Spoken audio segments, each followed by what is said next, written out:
नमस्कार दोस्तों, आज के इस ब्लॉग में हम बात करने वाले हैं राजस्थान के एक ऐसे गैंगस्टर के बारे में जो एक गैंगस्टर होने के बाद भी लोगों के दिलों पर राज करता है। दोस्तों, हम बात कर रहे हैं राजू मांझू की, जो 00 गैंग में गैंगस्टर माने जाते हैं। 007 राजू मांझू का जीवन परिचय मैं बता दूं। राजू मांझू का जन्म जोधपुर में लोहाट के जंबेश्वर नगर में हुआ था।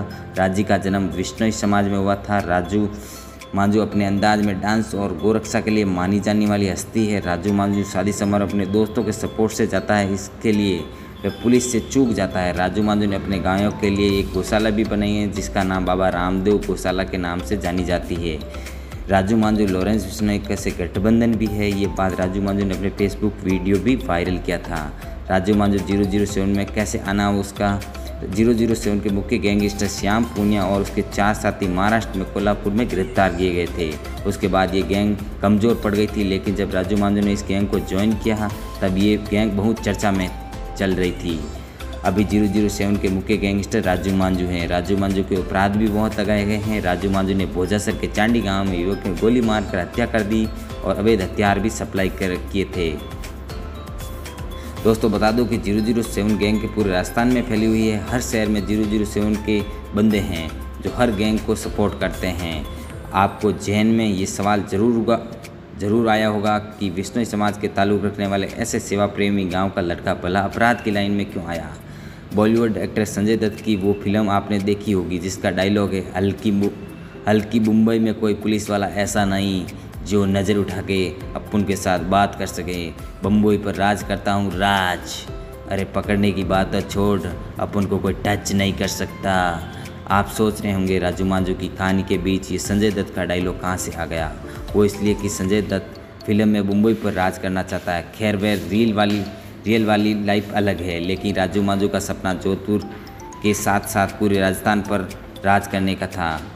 फोटो 007 को गैंगस्टर राजू मांझू यहाँ ये है। हम इस बात का मुंह नहीं फेर सकते कि राजू मांझू लोगों को दिल पर राज करता है, लेकिन अपराध ही होता है। अपराध के रास्ते में चलकर कोई हमारा आदर्श नहीं बन सकता। साल 2017 में जब आनंद पाल का एनकाउंटर हुआ था, श्याम पूनिया चर्चा में आया और 007 गैंग को पकड़ लिया।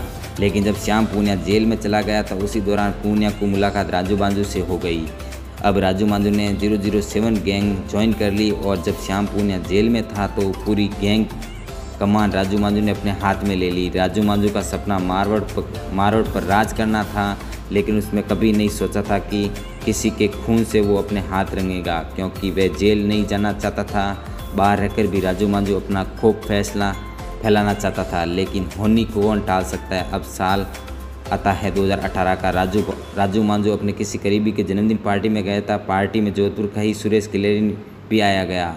सुरेश किलेरी का भी उस समय जोधपुर में अच्छा रुतबा था, यानी उसका अलग ही ग्रुप था और एक दूसरा का ग्रुप सरपंच ग्रुप के नाम से जाने जाते थे। अगर दो अलग अलग गुट एक ही पार्टी में होंगे तो मामूली कहानी आम बात है। यहाँ भी दोनों गुटों के बीच डीजे को लेकर कहाँ सुनी हो गई। वैसे तो राजू मांझू ने नज़दीकी इन दोनों के ग्रुप में से ही, लेकिन वह राजू मांझू सरपंच ग्रुप की तरह नज़दीकी ज़्यादा दिखाई।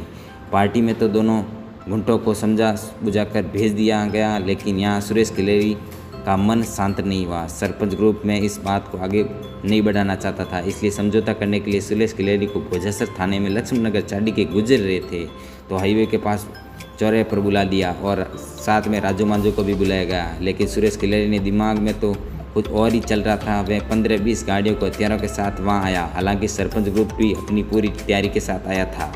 यहाँ दोनों गुटों के बीच कुछ बात होती हुई तो सुरेश किलेरी फायरिंग शुरू कर दी।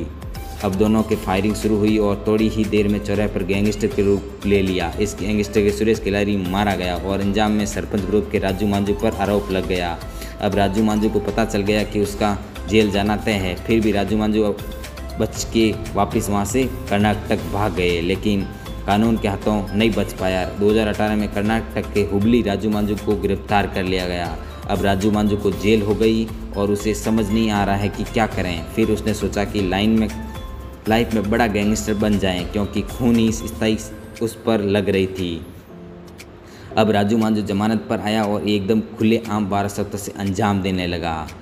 इस बात को सबूत यह है कि राजू मांझू हथियारों की सप्लाई भी करता है और हथियारों को विज्ञापन और सोशल मीडिया के ऊपर वीडियो भी वायरल करता है। तो दोस्तों, लॉरेंस बिश्नोई और राजू मांझू की नज़दीकियों खबरों और मीडिया पर आती रहती है। श्याम पूनिया के जेल जाने के बाद 007 को राजू मांझू ने इतना बढ़ाया कि आज राजस्थान में हर जिले में इस गैंग के सदस्य मिल जाएंगे। श्याम पूनिया और राजू मांझू की दोस्ती भी लोगों में एक मिसाल है।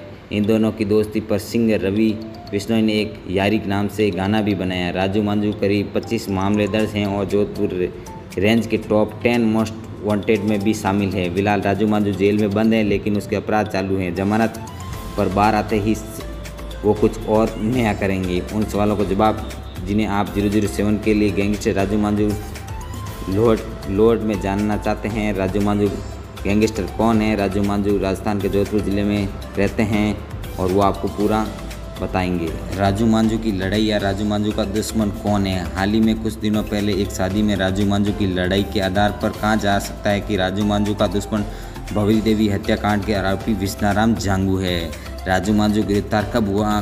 कुछ दिनों पहले एक शादी प्रोग्राम में लड़ाई के बाद राजू मांझू को गिरफ्तार कर लिया गया था, लेकिन राजू मांझू कभी जेल में तो कभी जमानत पर बाहर आते रहते हैं।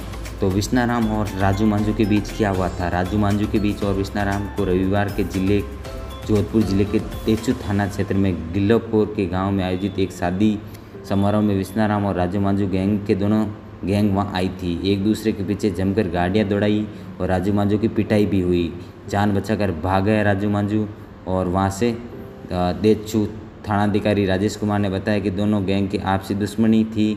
और महिपाल सियांग निवासी मंगरा निवासी लोहाट की रिपोर्ट ने बताया कि दोस्त प्रेम गोदारापल्ली की स्कॉर्पियो के राजू मांझू के साथ दोस्त दिनेश कीचड़ की शादी में पहुंचा। वहां पर विश्नाराम और उसकी 8-10 गाड़ियां भी राजू मांझू उसके देखकर गैंग के लोगों को गाड़ियों में घेर लिया। विश्नाराम और उस लोगों के पास बिना नंबर की गाड़ियां थी।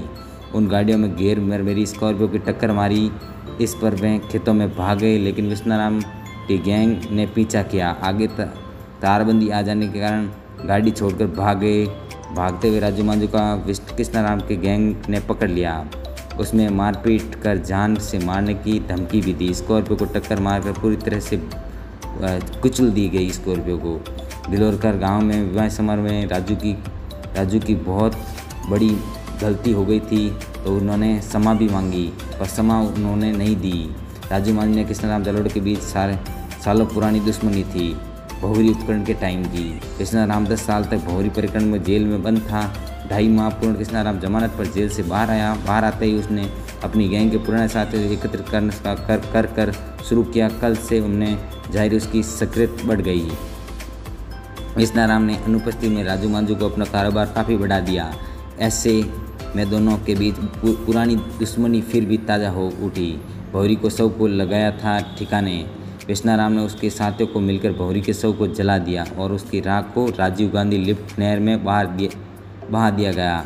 इस मामले में पकड़े जाने में हर साल बाद कोर्ट में पेशी पर लाए जाने के दौरान विश्नाराम की गैंग को कुछ साथियों ने जोधपुर में कोर्ट परिसर में पुलिस में हमला बोल दिया और गोलियां भी चलाई। तो दोस्तों, उम्मीद करता हूं आपको वीडियो अच्छा लगा होगा। राजू मांझू की लाइफ स्टाइल भी आपने देखी होगी। और तो अगर आप चैनल को सब्सक्राइब जरूर करें, बेल आइकन दबाएं और ज़्यादा से ज़्यादा वीडियो